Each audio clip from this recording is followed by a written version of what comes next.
Hello guys, my name is Jacob and I'm the owner of Tuwiner SEO, and I own a link outreach agency, and we specialize in securing backlinks from authority blogs for other blog owners using white hat outreach. Okay, so in this video I'm going to show you how we actually managed to secure editorial links, also known as links that we don't have to write a guest post for. They're basically just placed in an already existing article for us with cold email outreach. Okay, and I'm going to show you how we do it, why it's better to do it this way, how you can actually get more authority for each link that you do it this way, save you time, save you money, all that good stuff. So let's get started.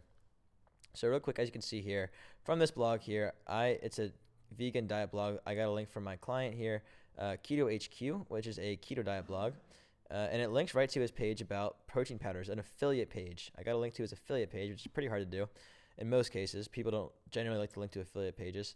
And you can see the website here is a 43 DR. Pretty good traffic, lots of referring domains, so a pretty authoritative site in the overall diet niche. So solid link. However, I want to go over something real quick for you. I'm going to explain to you why this is so great. Well, first, let's go back to the drawing board. So in this video, we are going to be talking about how you guys can basically score awesome authority links without writing a guest post. Okay, so this is good for a few reasons. So the problems with guest posts. So first of all, a guest post basically takes a lot more time. So if you're writing a guest post, if it's you writing it, you basically have to either spend a lot of time writing it, or you have to hire someone, which costs a lot of money. And either way you slice it, it's going to take time to write and revise. People are going to ask for revisions. It's just a pain in the neck, okay? And the second problem with this, which is even a bigger problem in my opinion, guest posting is still solid, but this is a bigger problem with it. Guest posts pass less authority, okay? So I'm going to explain this to you. I'm going to draw a diagram. But first, let's understand something. So her website's a 43 domain rating. Ahrefs is giving them a rating of the authority of her site based on her backlink profile and probably some other metrics like traffic, how strong the site is, mostly backlinks, okay? And then there's the URL rating, which is the measure of the actual URL and how strong that is. So basically, let me explain to you how this happens, okay? So let's say we have a website here. I'll say www.example.com, okay? And they've got, we'll say, what the heck is going on here? We'll say they've got 3 pages. These are 3 pages that they've got here. And then you've got your URL here, your page, your guest, the blog you're trying to rank is here, right? So we'll give it some lines of text and all that good stuff. So every time someone links to one of these pages, these are all links coming in, it's going to build the authority of that page, right? The actual authority of that page is going to rise, and this page might actually show up higher in search engines, especially if it has a lot of links. Now, if this page has a few links, maybe, it might be ranking okay, but it might not be that authoritative, right?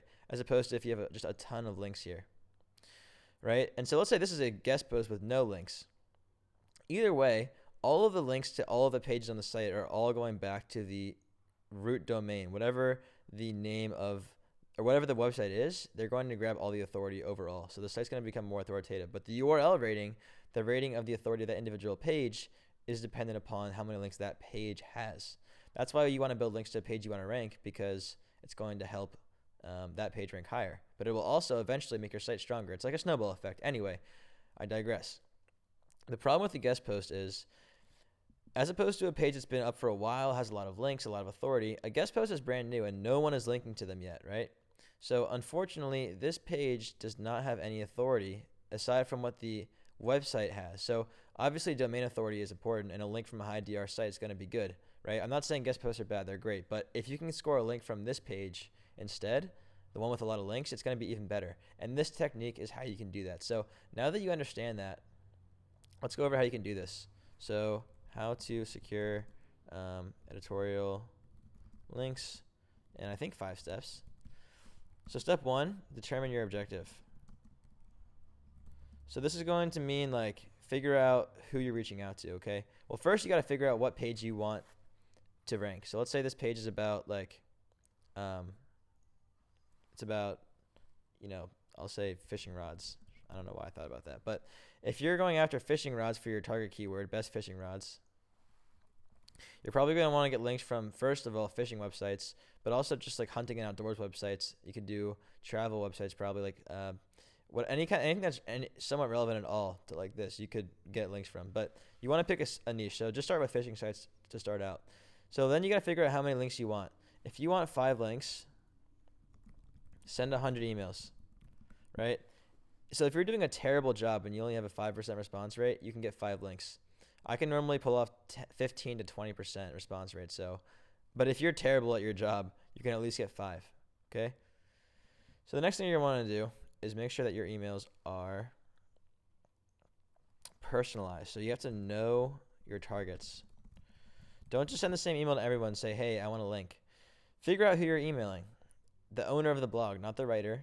Figure out who the owner is, get their name, get their email, and send them a nice personalized note. Don't say, if a fishing website, don't say, love your fishing articles. Say, I love the tip you gave about how you can catch more catfish. I used it. I used that trick. And you want to even name the trick. It's just a generic example, but be very specific and send them a personalized note. And it's going to make them like you a lot more, because you have to understand, they don't care about you. They don't care about your post. They care about themselves. So if you can compliment them and help boost their ego and make them feel important, they will be much more likely to respond to you. Next thing you're going to do is offer value. And I am not talking about money. I'm going to send, oh shit, did not mean to do that. I'm going to draw something real quick and show you what I'm talking. I'm not talking about this stuff. I feel like an artist with this thing. I'm not talking about this stuff, okay? When I say offer value, I'm talking about offering them help in some way. And this can be really anything, any tip or trick you have. Because I work with websites, excuse me, I normally will find a problem with their website, and I'll let them know that I found a problem and I can help them fix it. And they're going to be like, hell yeah, I want you to help me fix my problem. What is it? Like, how can you help me? Right? Because you're just offering them value. And what I'll normally do is help them fix a problem with their site, like I said, but I don't actually fix anything, honestly. I'm not their web developer. All I do is I send them like a quick 2 or 3 minute YouTube video or screen recording with Loom, and I explain some concept to them that's very basic and just send them some resources. But the point of it is to not actually help them fix their site. The point is to get them to respond so you can build a relationship, okay? This is the important thing. It doesn't really matter what they say. Even if they say no to your offer of value, at least they responded to you, right? These people, anyone who owns a website that's worth getting a link from is going to have a lot of people trying to get links from them. Okay, basically to put it simply. And that means that they're going to get like 20 emails a day at least of people asking them, hey, notice you have a page in your blog about this topic. Would really appreciate a backlink. Can you mind linking to me? They get that all the time and they hate it. It's boring. There's nothing in it for them. No one ever takes the time to give a damn about them. But if you actually take some time to give a damn about them, they're going to give a damn back, okay? So sorry for pardon my French, but that's how it is. So you offer them value, you give them a compliment, you help them out, you send them a quick video, you get them to like you, and then you can say, hey, by the way, if this helped you out, I really appreciate a link from you. It really helped me out.